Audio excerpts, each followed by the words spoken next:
Au numéro 5C, on a une pyramide qui est régulière. Sa base est pentagonale, donc 5 côtés.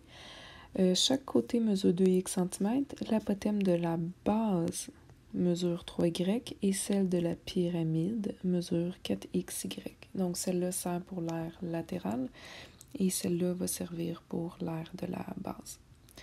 Donc pour mon aire totale d'une pyramide, c'est pas 2 fois l'aire de base, c'est juste une fois l'aire de base vu que c'est une pyramide, donc aire de la base, plus l'aire latérale. Vu que la base est un pentagone, je vais utiliser NCA sur 2.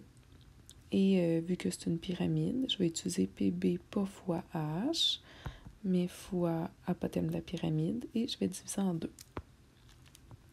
Nombre de côtés est 5. Mesure du côté 2x. L'apothème de la base 3y. Et j'oublie pas ma division par 2. Le périmètre de la base, ben, ça va être 5 côtés de 2x. Ça revient pas mal à la même chose que ça. Donc 5 fois 2x.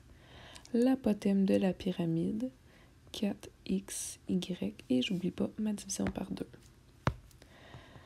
Je peux simplifier mes 2, ou pour être plus prudent, peut-être faire 5 fois 2 fois 3, donc 30 en ordre alphabétique x, y, et je fais ma division par 2 plus tard. Ici, je pourrais faire mon 5 fois 2, 10, 6 fois 4, 40. Mon groupe algébrique, c'est x fois y, donc x2, y, et j'oublie pas ma division par 2. Donc, j'ai 15xy pour le premier terme et 40x2y divisé en 2, ça me donne juste 20x2y.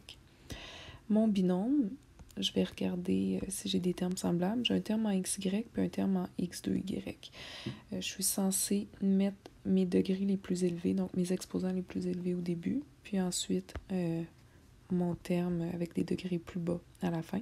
Donc, ce serait 20x2y plus 15xy, mais je ne peux pas les simplifier parce qu'ils ne sont pas semblables.